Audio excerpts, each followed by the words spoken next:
Shalom saudara, hari ini percaya bahwa Tuhan yang menyertai langkah-langkah kita. Mari kita masuk di dalam penyembahan kita kepada Tuhan. Nikmati hadirat Tuhan.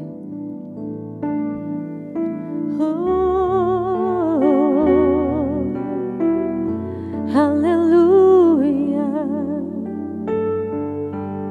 Terima kasih Yesus. Haleluya.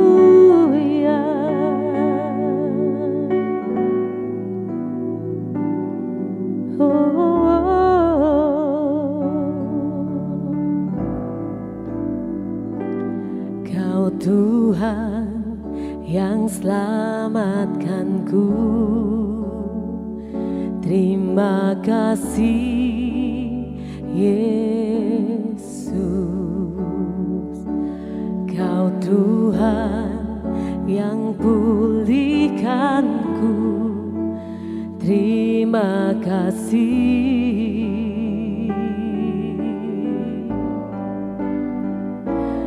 Kau Tuhan yang sembuhkanku.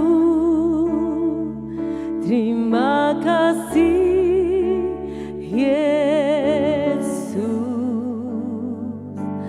Kau Tuhan memberkatiku.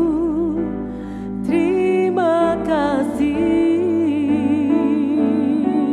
Oh, segala pujian dan syukur hanya bagimu Yesus. Dengan apa kan ku balas kasih-Mu? Oh, oh, segala hormat kemuliaan hanya layak bagimu. Ku sembah Yesus seumur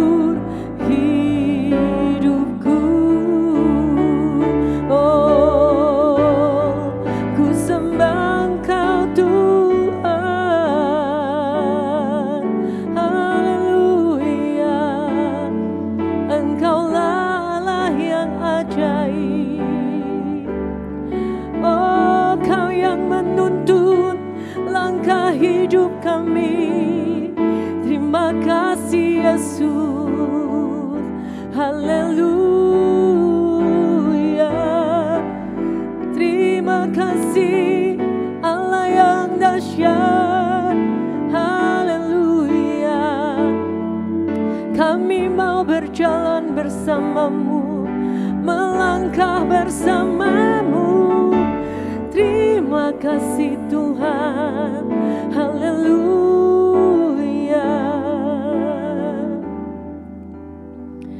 Oh, oh, oh. Segala pujian dan syukur hanya bagimu Yesus. Dengan apakah ku balas kasih-Mu? Oh, segala hormat kemuliaan hanyalah layak bagi-Mu. Ku sembah Yesus seumur hidupku.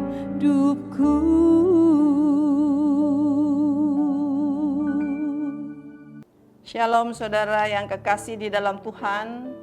Jumpa kembali kita dalam Word from Heaven.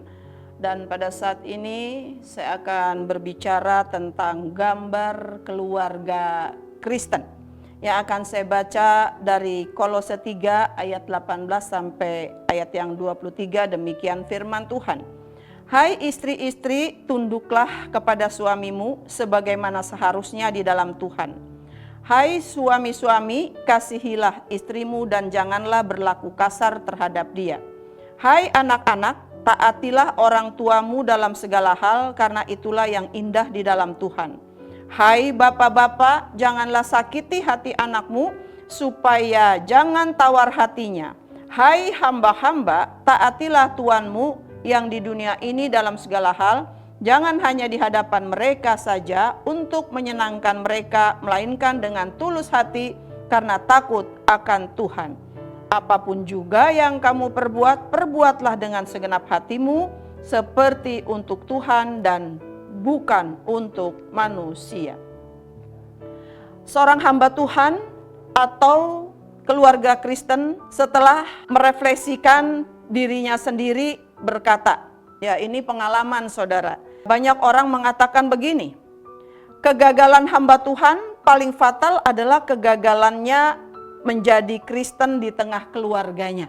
Saya punya pengalaman seperti itu. Ya, banyak keluarga-keluarga Kristen, bahkan mereka yang hamba Tuhan sekalipun, bahkan yang punya jabatan gerejani sekalipun, kegagalan hamba Tuhan atau orang-orang Kristen yang paling fatal adalah kegagalan menjadi Kristen atau menjadi hamba di dalam keluarganya sendiri. Sekalipun hamba Tuhan disanjung jemaatnya, sekalipun kepala keluarga itu terkenal kebaikannya, saudara, namun penilaian keluarga ternyata berbeda. Itu beda sekali dengan penilaian di luar. Oleh karena itu, aplikasi hidup Kristen yang dipaparkan Paulus ini diteruskan kepada relasi Kristen dengan keluarganya. Maksudnya supaya kita mengerti. Jadi apa yang membedakan keluarga Kristen dan keluarga lainnya? Yang membedakan adalah ada otoritas tertinggi, bukanlah manusia tetapi Kristus. Relasi antar anggota keluarga berlandaskan kasih Kristus. Beberapa pengajaran berdasarkan yang kita pelajari saat ini. Pertama, istri sebagai pendamping suami berada di bawah pimpinan suaminya, tetapi tidak melampaui yang seharusnya menurut Tuhan.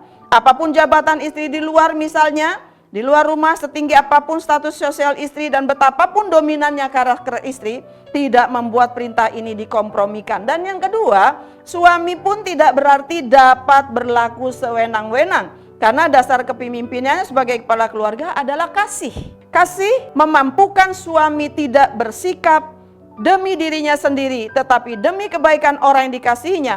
Betapa indah saudara, persekutuan suami istri yang demikian di dalam Tuhan, dan keunikan masing-masing dipersatukan, dibentuk bersama di dalam Tuhan. Yang ketiga, kita melihat betapa anak-anak itu mempercayakan hidupnya kepada orang tuanya yang lebih dahulu belajar tentang hidup. Dalam proses pertumbuhan anak-anak, belajar menemukan diri dan menghadapi hal-hal baru dalam bimbingan orang tuanya. Nah, saudara yang kekasih di dalam Tuhan, yang keempat, ayah tidak boleh menyakiti hati anaknya, tapi sebaliknya membimbing dalam kelemah lembutan sehingga anak-anak menyaksikan kebenaran. Yang dimaksud sini adalah seorang ayah, dia menyaksikan tentang kasih Kristus.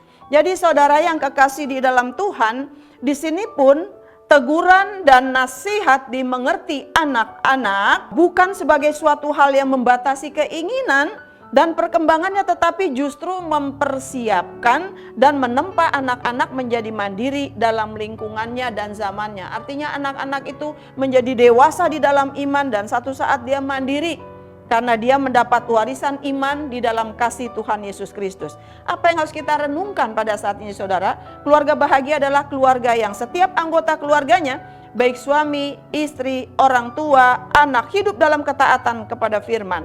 Pasti ketika Tuhan kita persilakan hadir dalam keluarga kita, maka gambaran keluarga Kristen yang diinginkan oleh Yesus Kristus, yaitu keluarga yang berbahagia, akan terwujud dalam hidup kita. Kita berdoa. Terima kasih Tuhan, kami bersyukur kalau hari ini kami boleh dibentuk oleh Tuhan. Kami boleh menjadi orang tua yang bukan dilulukan di luar saja, tetapi justru di dalam keluarga kami merupakan orang tua yang menjadi model bagi mereka. Model di dalam melaksanakan kasih, model di dalam melakukan ketaatan, bahkan model untuk hidup diberkati. Tuhan Yesus, terima kasih. Jadikan kami pelaku firman, dan kami yakin ketika Yesus terus hadir dalam rumah tangga kami, maka kebahagiaan surgawi, yaitu damai sejahtera Allah yang melampaui akal, kasih karunia Tuhan Yesus Kristus, dan Roh Kudus tidak akan pernah meninggalkan kami. Dan kebahagiaan pasti kami akan rasakan di dalam kasih dan kuasa-Mu. Di dalam nama Yesus Kristus kami berdoa. Amin.